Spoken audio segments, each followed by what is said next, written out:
Hey everybody, we're here today with the medical director at Providence Animal Center. This is Dr. Kimberly Bodwin. Hello, Dr. Bodwin. Hi everyone. Would you give us your official title here at Providence? Sure, I'm Dr. Kimberly Bodwin. I'm the medical director here. And what does that mean? Does that mean that you're like a doctor? Yep, so I'm a veterinarian, and I take care of all of the animals in the shelter, and I oversee the community practice, so our clinic where we see sick animals, and then in our surgery where we do surgeries on animals. Okay. When you were a kid, did you want to be a vet when you grew up? I did. I was lucky. I always knew I wanted to be a veterinarian. I remember in 5th grade, I knew that's what I wanted to do, so I started looking into it. What did you do when you were that young to look into it? So I tried to figure out what kind of classes and things I wanted to focus on. I mean, you're really young then, so I really knew I wanted to be good at science and math at school, because that's going to be really important for me as I was growing and learning. And then once I got into high school, I researched to figure out what kind of colleges would be good to go to for vet school. Do you happen to have any pets at home? I see you have a pet with you right now, but do you have any at home? Right now I don't have any pets, but I usually will take home some kittens and puppies to foster. I'll take them home for a couple weeks to make them grow, and then when they're ready for adoption, I'll bring them back here to get adopted.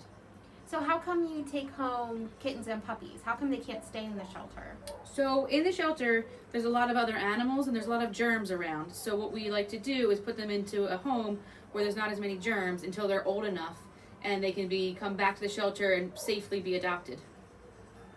What is a typical day like for you at Providence Animal Center? So normally I come in and I check on some of the animals to make sure everybody looks okay and make sure they're healthy.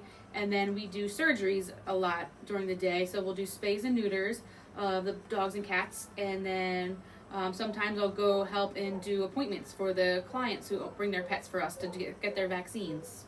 So when you say client, does that mean that people from anywhere can come to the clinic and have their pet taken care of? Yep, absolutely. Anybody that has a pet can come and make an appointment to see one of our veterinarians and get their animal all checked out and get their vaccines and any medications they need. What do you think is the hardest thing about your job? One of the hard things is to see an animal that's not feeling well or that's in pain and not know why they are because they can't talk to us. So we need to figure out what is going on using our other tools that we have, like using our stethoscope to listen to their hearts and lungs. We can sometimes do blood work to see if there's anything going on in their bellies and their bodies, and x-rays sometimes we can see what's going on. What kind of training and education did you have to have for this job, and how long did it take you? So I went to high school, and then after high school I went to college for 4 years, and then after that I went to vet school at Penn for 4 years. So it takes a long time. So you're usually like 24 when you get done with all of your schooling. And what did you major in when you were in college? In college I did biology and pre-vet. So there was a program that taught me what I needed to know to get to vet school. So you talked about some of the things you do here, but what exactly are the different ways that you help animals? Like what kinds of surgeries do you do to help them? So a lot of our job is preventative medicine. So we do a lot of surgeries to help make sure they don't get sick in the future, like a spay or a neuter. And we give a lot of vaccines so they just prevent them from getting sick. But sometimes we'll have to do surgeries when animals are sick, like if they have stones. Sometimes they'll get stones in their bladder. Then you have to remove them, and then sometimes animals eat something they shouldn't, like a toy.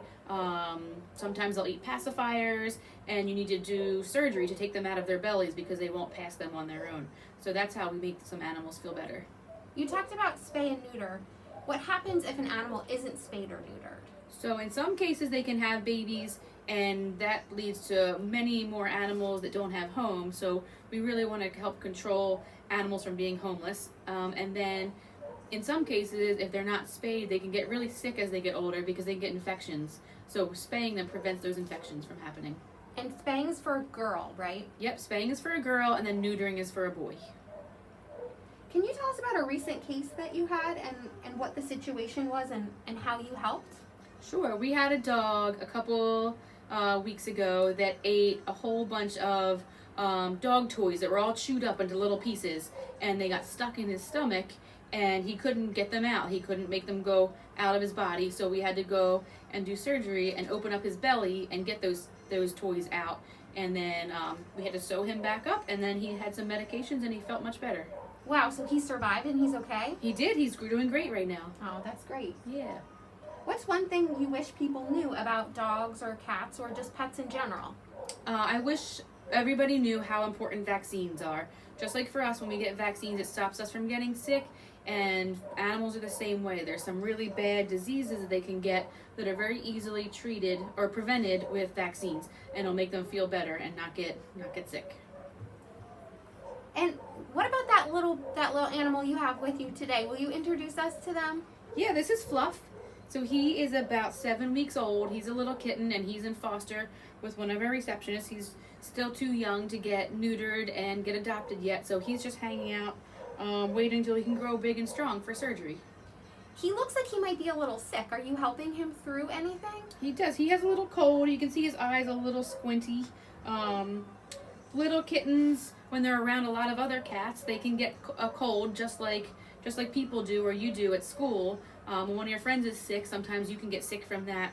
And that's what happened to Fluff. One of his friends had an upper respiratory infection, and now we're just treating him with some antibiotics to make him feel better, and he should feel better in a couple days.